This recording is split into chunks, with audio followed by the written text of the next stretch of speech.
الرحمن الرحیم رب اشرح لی صدری ویسر لی امری واحلل عقدۃ من لسانی یفقهوا قولی۔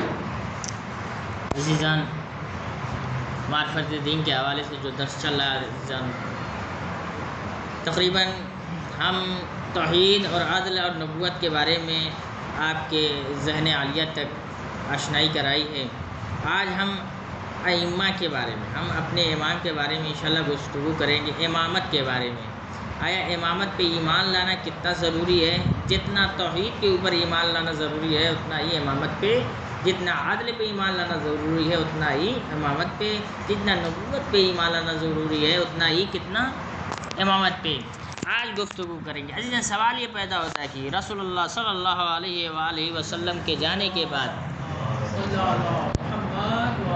آیا کسی کو جانشین مقرر کیا؟ سب سے پہلے سوال عزیزاً، یہ عقل سلیم، یہ عقل کا تقاضا ہے کہ جو بھی انسان جاتا ہے، مثلاً والد جاتا ہے تو اپنی زمین کی جو پراپرٹی کسی نہ کسی بڑے بیٹے پر یا کچھ نہ کچھ انتظام کر کے جاتا ہے کہ یہ میرے بعد یہ جو ہے سنبھالنے والا ہے۔ تو اچھا، جس طریقے سے کوئی مدرسہ اسکول چلا رہا ہے تو اس کا بعد آخری اسٹیج پر اس کا انتظام کرتا ہے، کسی کو اپنا جانشین بناتا ہے۔ اور دنیا کا بھی یہ تقاضا ہے، جیسے سعودی میں جہاں بھی بادشاہت چلتی ہے تو ایک بادشاہ جاتا ہے تو اس کی جگہ پہ کوئی دوسرا بادشاہ۔ تو عزیزان، یہ کیسے ہو سکتا ہے کہ رسول اللہ آخری پیغمبر بھی ہیں، اور یہ کیسے ممکن ہو سکتا ہے اس کے بعد کوئی پیغمبر نہ آئے؟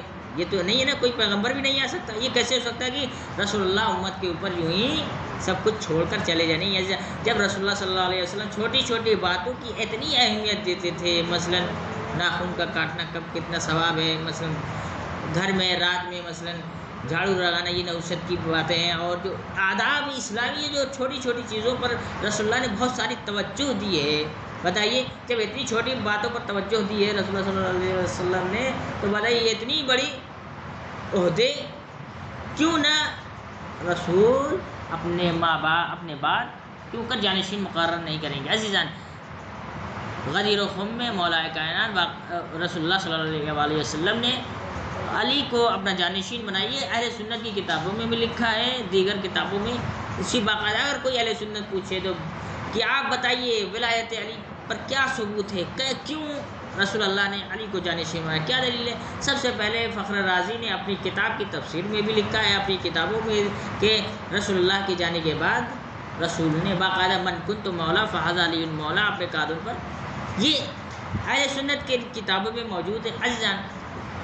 پھر اس کے بعد امام کے بعد یہ جو 12 جانشین ہمارے آخری امام زمانہ عجل اللہ تعالی شریف پردہ غیب میں ہے، یہ بتائیے، اگر روایتوں میں ملتا ہے کہ اگر وقت کے امام کو اللہ ایک نظر کے لیے بھی اٹھا لے، یہ دنیا کیا ہے درہم برہم، تو بتائیے کیسے یہ ممکن ہو سکتا ہے؟ تو عزیزان، اس لیے یہ دنیا نظام امامت کے تحت کیا ہے، جو علم جو ہم مدرسے چل رہے ہیں یہ کیا نظام امامت کے تحت چل رہے ہیں۔ ایسا نہیں کہ کوئی عالم مدرسہ کھولے وہ عالم جلا رہا ہے، نہیں، اس کے جو پردے غیب میں جو امام ہمارے موجود ہیں عزیزان، ان کی نگرانی میں ہیں، سب کچھ ہیں، مدرسے مکاتب تناظیم ہیں۔ ایسا نہیں کہ یوں ہی ایسے چل رہے ہیں۔ یہ جو دین کی تبلیغات ہم تک پہنچی یوں ہی ایسے تھوڑی چیز پہنچ آئی ہے، ان کا نظام ہے، اللہ نے نظام مقرر کیا ہے علماء کے ذریعے سے۔ کہ ہمارے امام کے بعد جو علماء کے سپر، جیسے العلماء افضل الانبیاء بنی اسرائیل، جو ہمارے نبی کی امت کے جو علماء ہوں گے بنی اسرائیل کے نبی سے افضل، یعنی کہ یہ جو حدیث ہے اس کے اوپر بہت ساری بحث ہے، لیکن میں یہ نہیں جو اتنی ترجیح دی ہے، کیوں ترجیح دی ہے؟ کیونکہ نبی نہیں ہے، نہ کوئی امام ہے پردہ غیب میں ہے، لیکن اس کے باوجود بھی جو باغڈور، جو ذریعہ جو اللہ نے بنایا ہے، ہم علماء اور ہم مومنین جو ہے ان کے ذریعے سے اللہ آگے بڑھا رہا ہے۔ اس لیے پروردگار عالم سے دعا کرنا چاہیے کہ ہمیں زیادہ سے زیادہ امام کے جو ہے جلدی سے ظہور بجانے کی توفیق عنایت فرمائے۔ پروردگار عالم ہمارے گناہ صغیرہ گناہ کبیرہ کو معاف فرما۔ پروردگار عالم ہمارے گھروں میں برکت عنایت فرما، اور ہمارے گھروں میں سے بلاؤں کو دور فرما، ہمارے معاشرے میں قومیت اور جو بھائی چارہ پیدا کرنے کی توفیق عنایت فرما، ہمارے امام کے ظہور میں تعجیل فرما، ان کے اعوان و انصار میں شمار فرما، فتقبل منا انک انت السمیع العلیم۔ اللہم صلی علی محمد وعلی محمد۔ یا اللہ۔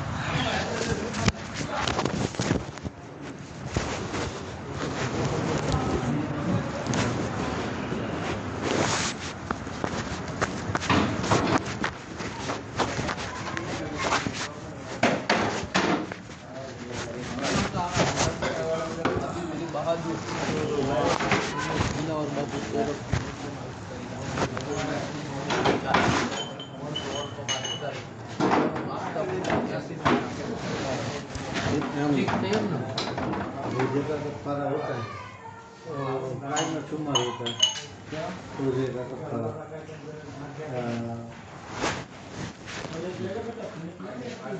جس میں شمار ہوتا ہے کفارہ نکالنے کی کوشش دیں گے، گیہوں نکال دیا کفارہ غریب شیعہ وہ صدقے میں کہلاتے ہیں؟ نہیں وہ صدقہ الگ ہے، صدقہ الگ ہے، یہ جو اس کے کفارے کی جو دیت ہے نا وہ الگ ہے، جو چاہے سید غریب ہو چاہے غیر سید غریب ہو ان کو دیا جا سکتا ہے، وہ صدقے اور مشوانی جو ہم پڑھتے ہیں یہ زکوٰۃ میں جو ہے نا شمار خیرات کی سبزے سے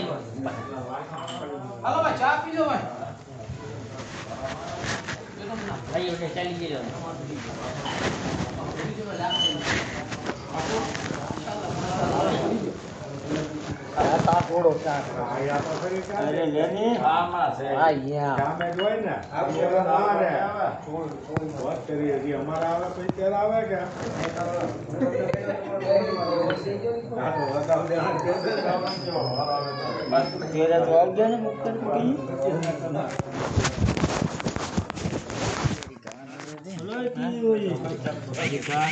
وہ بھول کے بند کرنا